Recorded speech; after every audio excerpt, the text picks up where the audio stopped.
Good morning दोस्तों, ताज care institute में आपका स्वागत है। हमारा जो टॉपिक गुणनखंड से संबंधित हम क्वेश्चंस कर रहे थे, हमने कुछ क्वेश्चंस के फॉर्मूले के बारे में कल बेसिक्स के बारे में जानकारी प्राप्त की थी। गुणनखंड से संबंधित जो क्वेश्चंस आते हैं उनके बारे में जो डायरेक्ट फॉर्मूले बेस्ड होते हैं वो डायरेक्ट आप शॉर्टकट में आप निकाल सकते हो।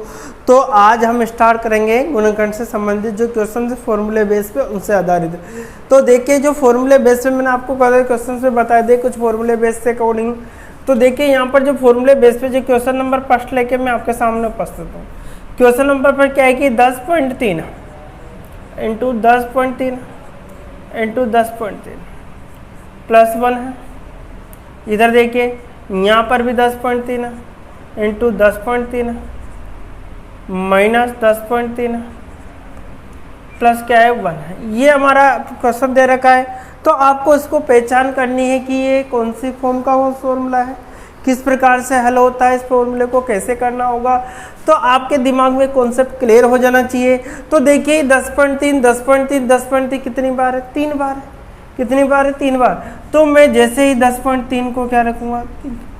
क्यूब कर सकता हूँ। जब यहाँ पर मैंने क्यूब कर दिया, इसको 1 के कुछ भी घात लगाओ कोई इफेक्ट नहीं पड़ता। तो इससे एक निष्कर्ष निकलता है हमारे पास कि A cube plus B cube, A cube plus B cube बराबर क्या होगा? A plus B. A cube plus B cube बराबर A plus B. A square plus B square, A square plus या A square minus A B plus B square, ये हमारा formula होता है। A square minus A B plus क्या होता है? B square होता है। मुझे इसकी वैल्यू, ये वाला पार्ट दे रखा है, ये वाला पार्ट दे रखा है, मुझे इसकी वैल्यू डिफाइन करनी। तो मैं इस फॉर्मूले को कैसे लिखता हूँ? A cube plus B cube upon A square minus A B plus B square is equal A plus B. अर्थात जो कंडीशन ये वाली बनेगी हमारे पास कि जो ए का क्यूब दिया होगा, बी का क्यूब दिया होगा upon A square minus A B plus B square हो, तो हम डायरेक्ट इसका आंसर क्या लिखे? ए की वैल्यू और वी की वैल्यू को देखते हम जोड़ देंगे। क्या कर देंगे? ए की वैल्यू और वी की वैल्यू को देखकर हम क्या कर देंगे? जोड़ देंगे, तो हमारा आंसर मिल जाएगा। यहाँ पर सेम कॉन्सेप्ट बन रहा है हमारे सवाल के अंदर। देखिए ए का क्यूब था, ए का मान 10.3 था, बी का क्यूब मतलब एक की कितनी भी घात लगाओ एक मिलेगा आपको ए स्क्वायर। देखिए सब यहाँ पर बन रहा है हमारा, देखिए ए का 10.3 का स्क्वायर हो रहा है माइनस 10.3 इंटू 1 लिख सकता हूँ प्लस 1 का स्क्वायर हो रहा है। देखिए आप आराम से देखिए फॉर्मूला बन चुका है आपका, इस फॉर्मूले का निर्माण हो चुका है। A cube B cube A square minus A B upon B square. ठीक है, इस टोटल की वैल्यू हम क्या लिख सकते हैं बताइए साहब? ए का मान कितना है? 10.5, बी का मान कितना है? 1। तो एग्जैक्ट आंसर जो होगा आपका क्या बनेगा? 10 रे कितना होगा आपका? 11.3 आपका आंसर आ चुका। इतने शॉर्ट एंड स्वीट तरीके, लेकिन ये तब होगा जब आपको फॉर्मूला पता हो। फॉर्मूला जब तक पता नहीं हो तब तक आप इस क्वेश्चन को हल नहीं कर सकते। ध्यान रखें आप लोग।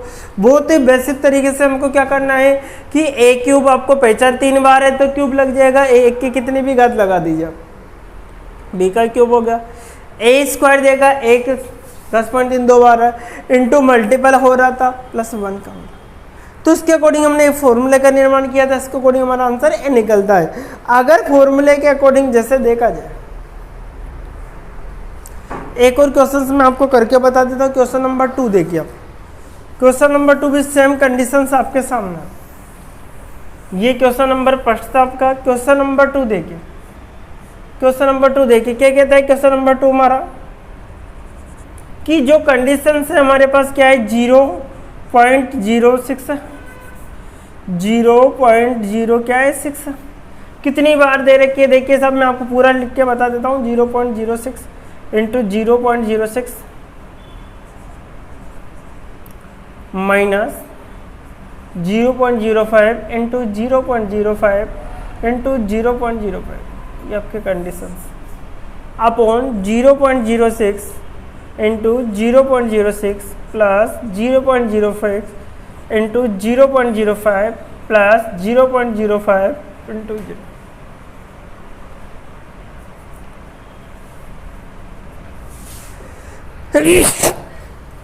देखिए इससे आपको कुछ दिखाई दे रहा है कि ये वाला पार्ट, देखिए इससे भी आपको कुछ दिखाई दे, ये वाला पार्ट, इसको आप क्या लिख रहे हो कि 0.0 का होल क्यूब लिखते हैं, 0.06 का होल क्यूब लिख सकते हो, माइनस इधर देखिए 5 कितनी बार 3 बार, तो 0.05 का भी क्या लिख सकते हो, होल क्यूब लिख सकते हो। ठीक है, अब देखिए इसी प्रकार से अगर हम इसको आगे करना चाहें तो क्या करना होगा आपको कि ये था 2 बार, कितनी बार था, 2 बार था, तो 0.06 का स्क्वायर कर दिया प्लस 0.06 इंटू 0.05 प्लस 0.05 का क्या करेंगे स्क्वायर, क्या कर देंगे स्क्वायर। ये हमारी कंडीशंस बन चुकी है। अब जैसे हमने किया इस फॉर्मूले के अकॉर्डिंग हमारी वैल्यू थी, तो मैंने एक फॉर्मूला बताया था a cube plus B cube, यहाँ पर माइनस आ रहा है तो क्या हो जाएगा, देखो मैं इसको भी बता देता हूँ आपको, a cube minus B cube equal to a minus B A square plus A B plus B square, ये हमारा फॉर्मूला होगा। अगर हमें इसका चाहिए a cube minus B cube, अपन इसकी वैल्यू डिफाइन करनी है तो क्या बनेगा, A square plus B A B plus B square equal to A minus क्या होगा बी। अर्थात इस फॉर्म में जब आंसर आएगा तो ए माइनस क्या लिख सकते हो, बी लिख सकते हो, ए माइनस क्या लिख सकते हो, बी लिखते हो। तो ए माइनस बी का अब देखिए यहाँ पर कितनी कंडीशंस बन गए हमारे, देखिए 0.06 था, ठीक है, ए का क्यूब होगा माइनस बी की वैल्यू कितनी है हमारे पास 0.05, इसमें से इसको माइनस किया तो 0.0 क्या आएगा 1, तो आपका आंसर कितना लिखा 0.01 एग्जैक्ट आपका आंसर हो जाएगा। क्या होगा आपका आंसर 0.01 आपका एग्जैक्ट आंसर हो जाएगा। ठीक है, क्वेश्चन नंबर 3 इसी प्रकार से हम देखते हैं। क्वेश्चन नंबर 3 देखिए, क्वेश्चन नंबर 3 क्या कह रहा है हमारा, देखिए क्वेश्चन नंबर 3 देखिए 0.41 into 0.41 into 0.41 plus 0.69 into 0.69 into 0.6 upon 0.41 into 0.41 minus 0.41 into 0.69 plus 0.69 into 0.69। ये हमारे लिए क्वेश्चन दे रखा है। क्वेश्चन नंबर 3 के बारे में हम चर्चा करते हैं। देखिए, अब देखिए यहाँ पर भी आपको सेम कॉन्सेप्ट मिल रहा है, आपको ये वाला क्यूब बन रहा है, इसी के अकॉर्डिंग ये भी क्यूब बन रहा है आपका, ये आपका स्क्वायर बन रहा है, ये दोनों से क्या मल्टीपल हो रही है और ये भी क्या हमारा स्क्वायर। 0.41 का क्या बनेगा, क्यूब बनेगा, प्लस 0.69 का भी क्या बनेगा, क्यूब बनेगा, अपॉन 0.41 का क्या बनेगा, स्क्वायर बनेगा, माइनस 0.41 एच रहेगा, 0.69 ये भी होता है, अभी मैं आपको फॉर्मूले से बता दूंगा, और 0.69 का क्या बनेगा, होल स्क्वायर बनेगा। क्लियर है क्या बात। हमारा जो फॉर्मूला क्या बना, देखो A cube plus B cube upon क्या होगा, A square minus A B plus B square. तो आपको टोटल फॉर्मूले में कुछ नहीं करना, डायरेक्ट आप लिख सकते हो ए प्लस बी, यहाँ प्लस है तो यहाँ प्लस आएगा, यहाँ प्लस माइनस है तो यहाँ माइनस आएगा, यहाँ प्लस आ जाएगा। फिर ये ध्यान रखिए आप लोग। अब टोटल ये वैल्यू है इतनी बड़ी, इसका मान क्या होगा, a प्लस बी होगा, क्या होगा, a प्लस क्या होगा, b होगा। a की वैल्यू आपको डिफाइन करनी, a की वैल्यू कितनी 0.41 प्लस b की वैल्यू क्या है 0.69 है, b की वैल्यू कितनी हमारी 0.69 है, इन दोनों को ऐड कर दिए 10 हासिल के 1 होगा। ठीक है, कितना हो गया आपका 4 और 6 10 और 11 1.1, अर्थात आंसर क्या होगा 1.10 आपका एग्जैक्ट आंसर हो जाएगा इसका। 1.10 आपका क्या हो जाएगा, आंसर हो जाएगा। तो ऐसे क्वेश्चनों को आपको डरने की कोई बहुत सिंपल तरीके से फॉर्मूले आपको कॉन्सेप्ट क्लियर करने, ये क्यूब पर और स्क्वायर पर आधारित क्वेश्चन आता है। देखिए क्वेश्चन नंबर 4 भी देखते हैं हम। क्वेश्चन नंबर 4 क्या कह रहा है दोस्तों, देखिए क्वेश्चन नंबर 4 के बारे में हम चर्चा कर लेते हैं। क्वेश्चन नंबर 4 देखिए कि 0.08 था आपका इंटू 0.08 था आपका इंटू 0.08 था प्लस 0.02 था इंटू 0.02 था इंटू 0.20 था। ये आपके कॉन्सेप्ट दे रखा था। इस कॉन्सेप्ट के अकॉर्डिंग देखिए 0.08 था आपका इंटू 0.08 था माइनस 0.0016 था, ठीक है, प्लस 0.02 इंटू 0.02। ठीक है, कॉन्सेप्ट वही है, सेम एज इट इज आपको दे रखा है। देखिए इसके अकॉर्डिंग हमने इसको किया, इसके अकॉर्डिंग हमने इसको किया, इसके अकॉर्डिंग इसको देखा, इसको देख लिया, इसको देख लिया, ये सारे पार्ट हमने डिवाइडेशन का है। ये क्या बनेगा 0.08 का क्यूब बनेगा, प्लस है तो प्लस लगा दे। यहाँ पर 0.02 का क्या बनेगा, क्यूब बनेगा। ये कॉन्सेप्ट होगा आपका। अब देखिए यहाँ पर ए स्क्वायर होगा, 0.08 का स्क्वायर होगा माइनस इन दोनों का मल्टीपल है 0.08 इंटू 0.02, इन दोनों का गुणा है प्लस 0.02 का क्या होगा, स्क्वायर होगा। ये आपका सेम फॉर्मूला वापस बन चुका है। क्या था फॉर्मूला हमारा, A cube plus B cube upon A square minus A B plus B square is equal A plus B. ये आपका फॉर्मूले का निर्माण हुआ। ये आपका फॉर्मूला बन गया कि क्या बना, ए स्क्वायर प्लस बी स्क्वायर, इस प्रकार से आपका बनेगा।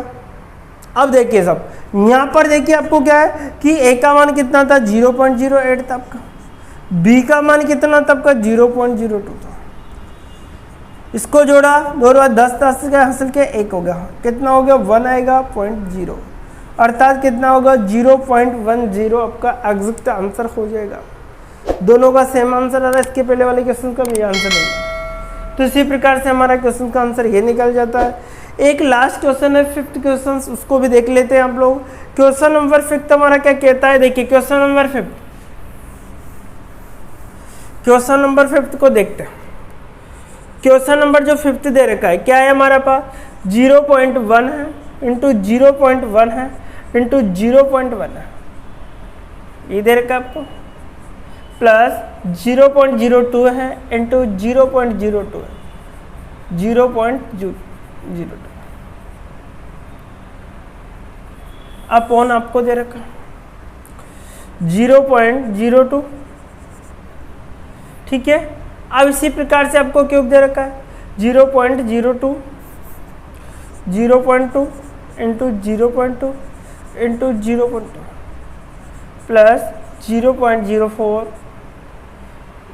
Into 0.04 into 0.0। अब देखिए आपको कुछ दिखाई दे रहा होगा कि यहाँ पर फॉर्मूला बन रहा है ए क्यूब और B cube, A cube B cube, लेकिन यहाँ पर सेम संख्या नहीं है, लेकिन यहाँ पर क्या नहीं है, सेम संख्या नहीं है। अब क्या करोगे आप, तो आपको क्या करना होगा कि इसमें से अपन कुछ कॉन्सेप्ट के अकॉर्डिंग अगर कॉमन ले ले तो निकल सकते हैं। अगर हम यहाँ से कुछ कॉमन ले ले तो उससे निकाल सकते हैं। तो देखिए मैंने जैसे 2 कॉमन लिया, अर्थात 2 की घात, इसको मैं लिख देता हूँ आपको, 0.1 का क्यूब हो गया प्लस 0.02 का क्यूब हो गया अपॉन 0.2 का क्यूब बनेगा आपका प्लस 0.04 का भी क्यूब बनेगा आपका, ये बनेगा आपका, ठीक है। अब देखिए साहब यहाँ पे एग्जैक्ट तो है वैल्यू नहीं, तो मैंने क्या किया, यहाँ से 2 कॉमन ले लिया, इन दोनों पदों से मैंने क्या निकाल लिया, 2 कॉमन निकाल लिया। जैसे मैं 2 निकालती हूँ बाहर या निकाल देने पर 2 निकालने पर क्या होगा आपका 1/2 का क्यूब निकलेगा। जैसे 1/2 का क्यूब बनेगा तो 0.1 का क्यूब बन जाएगा प्लस 0.02 का क्यूब बनेगा आपका अपॉन 0.1 का क्यूब बन गया आपका प्लस 0.02 का क्या बनेगा, 4 का क्या बनेगा क्यूब 2। इस वाले पद से ये पूरा पद कैंसिल हो गया। हमारे पास क्या 1/, क्या बचेगा 8 बचेगा। 1/8 को आप क्या लिख सकते हो, डिवाइडेशन करके लिख सकते हो चाहे तो। इसी के अकॉर्डिंग आपका डिवाइडेशन करिए या 1/8 के रूप में आंसर हो जाएगा आपका। ठीक है, अगर आपको उसको 0.8 एकम 8, 8 दूआ 16, 8 पंजे 40, या तो इस फॉर्म में आंसर दिया होगा या फिर इस फॉर्म में आपको आंसर दिया होगा। तो ऐसे क्वेश्चन बन के अगर एग्जाम में कभी भी आ जाता है तो आपको डरने की कोई ज़रूरत नहीं है। बहुत ही सिंपल तरीके से आप निकाल सकते हैं, बहुत ही सिंपल तरीके से आप आसानी से निकाल सकते हो। जैसे मैंने कहा आपको कल कंसेप्ट बताए थे बहुत से कि a प्लस बी का अगर होल स्क्वायर दे रखा है तो क्या होता है a square plus B square, a square plus B square plus a square plus 2ab plus B square. ये कॉन्सेप्ट है, ये आपको कोई कॉन्सेप्ट दे दिया। अब इसी कॉन्सेप्ट में कोई क्वेश्चंस बन के आ जाते, एग्जामिनर ने कहा कि इसको हल करके आपको आंसर देना है, तो आपको क्या करना होगा, ये सर्व समीकरण भी कहलाती है। सर्व समीकरण किसी का जी LHS में जो वैल्यू पुट की जाती है वो RHS में भी अगर मिल जाती है तो ऐसी जो कंडीशंस बनती है वह सर्व समीकरण कहलाती है। क्या कहलाती है, वह सर्व समीकरण कहलाती है। तो देखिए यहाँ पर जैसे मैंने कॉन्सेप्ट के अकॉर्डिंग कोई सवाल लिया, जैसे कोई वैल्यू a बराबर कुछ भी रखा, b बराबर कुछ भी रखा, अगर मैं इनपुट डालूंगा तो आउटपुट में मुझे वही मिलेगा। इसके अकॉर्डिंग हमारा क्या होता है, ये सर्व समीकरण का एग्जाम्पल हो जाता है। अब देखिए मुझे आंसर देना है, जैसे हमारे क्वेश्चन बन के आ गया, क्या है क्वेश्चन, इसकी वैल्यू बताइए। आपको अकॉर्डिंग कहा है कि आपको कहा गया, जैसे आपको आ गया 3 + 2 स्क्वायर दे देगा, इस प्रकार से दे दिया आपका, अपॉन 3 का स्क्वायर 3 × 3 प्लस 2 × 3 × 2 प्लस 2। ये कोई क्वेश्चन दे दिया, इसको वैल्यू डिफाइन करने की आपसे बोल रहे। सिंपल सा क्वेश्चन दे दिया आपको कि 2 + 3 का होल स्क्वायर है, 3 × 3 है, इस प्रकार से आपको दिया, उसकी वैल्यू दिया। तो आपको क्या करना होगा, इसको हल कर लीजिए बहुत बेसिक तरीके से। 3 + 2 का होल स्क्वायर, इसका कितना होगा 9 होगा, प्लस इधर कितना होगा 3 दूआ 6, इधर कितना होगा 5 हो गया, 5 का स्क्वायर कर लोगे। इधर देखिए 2 दूआ 4 चलती है 12 हो गया, और इधर कितना होगा 4। ठीक है, अब जैसे आप हल करोगे तो 25 बनेगा, अपॉन इसका कितना होगा 25, इसका बनेगा, इससे कैंसिल, आंसर कितना आएगा 1 आएगा। अर्थात इस प्रकार की जो कंडीशंस होती है सर्व समीकरण की होती है, सर्व समीकरण में अगर उसी फॉर्मूले का अगर अकॉर्डिंग किया जाता है तो उसका आंसर वो एक ही आता है। जैसे अगर माइनस वाली सर्व समीकरण, आप डायरेक्ट इसको ऐसे लिख सकते थे, देखिए कैसे लिखना। अगर मैं इस सर्व समीकरण को ऐसे लिख देता, a + b का whole square upon = a square plus 2ab plus b square, उसकी वैल्यू क्या लिखना पड़ेगी 1 लिखनी पड़ेगी आपको। अब आप वैल्यू कुछ भी लिखो, आपको इसका मान तो 1 होगा ही होगा। अगर कंडीशन 4 आपको इस प्रकार से a - b का होल स्क्वायर क्या है, a square - 2ab plus b square, अगर इस प्रकार से, तो इसकी जब हल करोगे तो a - b का होल स्क्वायर होगा a square - 2ab plus b square, तो इक्वल टू कितना होगा, इसकी वैल्यू भी कितनी आएगी 1 आएगी। कंफ्यूज होने की कोई ज़रूरत नहीं है। आप जैसे वैल्यू को रखोगे तो सेम वैल्यू मिले, अंश और हर वाली जो वैल्यू समान रहेगी, इसलिए वो आसानी से कट जाएगी और आपका आंसर कितना निकलेगा 1। तो देखिए इस वीडियो में आज के लिए इतना ही दोस्तों, नेक्स्ट वीडियो में फिर मिलेंगे। Okay, bye bye, take